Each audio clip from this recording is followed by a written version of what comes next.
Assalamu alaikum. My name is Tony. I was born into a Christian family, and many of my family members are ministers or pastors or involved with the church in some way. Although my country is very beautiful, there's also a lot of problems with it. For example, crime. A woman is raped every 2 minutes, according to statistics. Every 2 minutes, a woman would be raped. Now the Christians in the churches would teach the people that the shaitan created the religion of Islam and that it was an evil religion. The media and everybody seemed to hate the Muslims, and this idea was propagated through our society. But I did not hate the Muslims.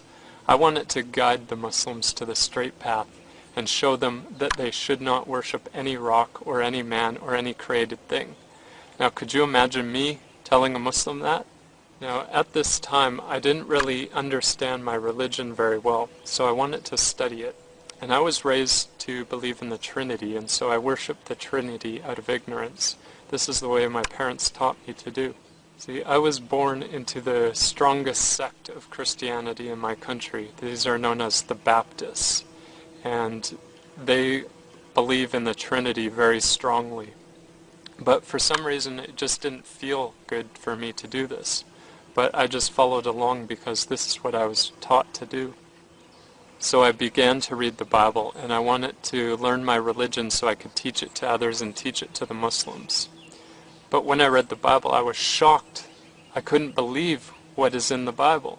I was surprised that every prophet came with the same message, that there is no God except for the one true God, and that you should worship Him alone. None of the prophets taught about a Trinity, not even a single one. They all came with the same message. They all came with the message of oneness of God. For example, in Deuteronomy chapter 6, verse 4, "Hear, O Israel, the Lord our God is one Lord." Exodus chapter 34, verse 14, "For you shall worship no other God." Mark chapter 12, verse 29, "And Jesus answered him, The first of all the commandments is, Hear, O Israel, the Lord our God is one Lord." Matthew chapter 4, verse 10, "Then said Jesus unto him, Go away, Satan, for it is written, You shall worship the Lord your God, and Him only shall you serve." I was also shocked to see the method of prayer of the way the prophets, the way they prayed. When I was young, I was taught to pray like this, with my hands together, looking up to the sky. This is the way I was taught to pray, sitting on a chair, just putting your hands together like this. This is the way I was taught to pray. But when I was reading the Bible, I saw that the prophets, they fell on their face to pray in submission to God. For example, Genesis 17, verse 3, "And Abraham fell on his face." Numbers chapter 16, verse 4, "And when Moses heard it, he fell on his face." 1 Samuel chapter 20, verse 41, "David arose out of a place toward the south, and fell on his face to the ground." 2 Chronicles chapter 20, verse 18, "And Jehoshaphat bowed his head with his face to the ground, and all Judah and the inhabitants of Jerusalem fell before the Lord, worshiping the Lord." Matthew 26, verse 39, "And he went a little further and fell on his face and prayed."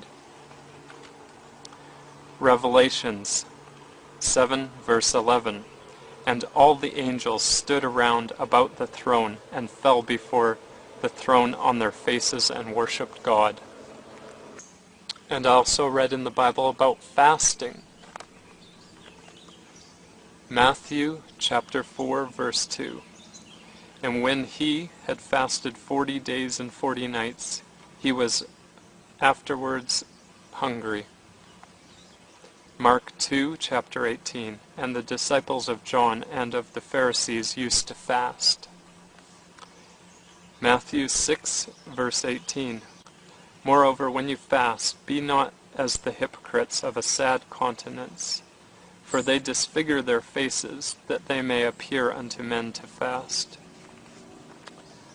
Matthew 6, verse 17, But you, when you fast, anoint your head and wash your face. So as a Christian, we weren't even taught that we should fast.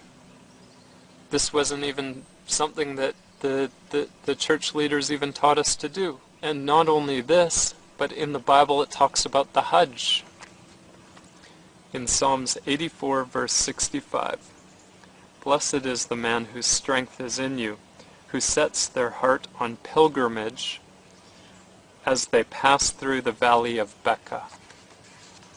Genesis 47, verse 9, And Jacob said unto Pharaoh, The days of the years of my pilgrimage are 130 years.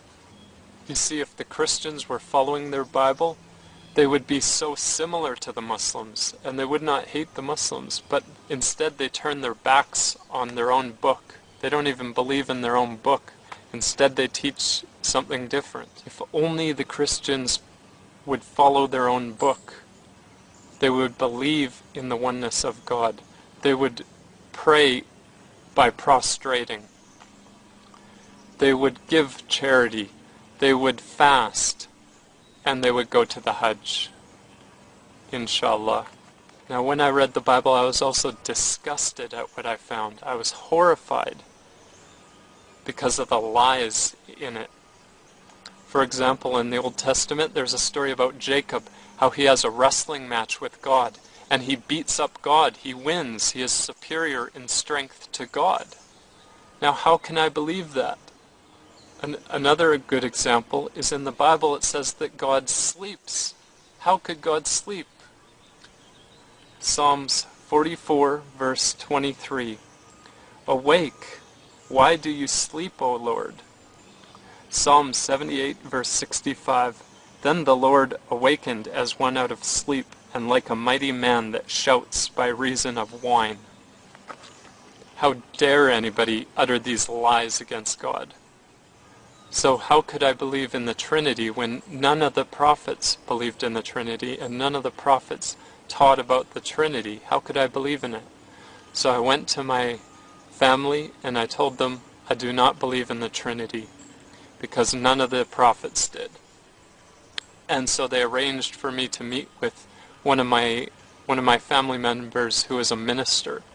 And I debated with him and I said, I want to see where in the Bible does it say there's a Trinity. There's nowhere in the Bible. It doesn't say that anywhere. And the proofs he gave were very, very weak. And finally he became so angry with me that I wouldn't just believe it. But I just wanted to have the proof for it. I still wanted to prove the Muslims wrong though, because I was believing what the media was telling me. I was brainwashed by the media. The media says that the Muslims worship a black rock. They worship the Prophet. They worship the moon. They do all these kinds of evil things. They oppress the weak. They are cruel to them. They are cruel to old people. They are cruel to women. This is what the media is teaching. They are even cruel to each other, their own brothers. This is what the media is teaching, and I was believing it. So I went to the mosque and I wanted to buy a Quran, a translation of a Quran. And so I went there and they gave it to me for free. And I had some questions, so I asked him a few questions. But then I went home and I started studying very, very hard. I'd study for hours and hours to try and find mistakes in the Quran and find problems with their religion, but I wasn't able to find any. Any problems I found were easily explained. And the first thing that I wanted to know about this Prophet of Islam, was he rich or was he poor? Because I thought that maybe he was only doing it for money. So I thought, okay, is he rich or was he poor? And I found out that he was wealthy first, and then he became poor after he began to deliver the message. And even after he began to deliver the message, they came and offered him money, but he refused it. So after I read the Quran, I knew that if there was any message from my Lord, that this was the message. And so I went to the Imam and I took the Shahada. Ashhadu an la ilaha illallah wa ashhadu an Muhammadan Rasulullah. And one of the greatest gifts that you have is that you are born into this religion of Islam. So do not turn your backs on it like the Christians have turned their backs on their religion. If only they would follow their book, they would be similar to the Muslims.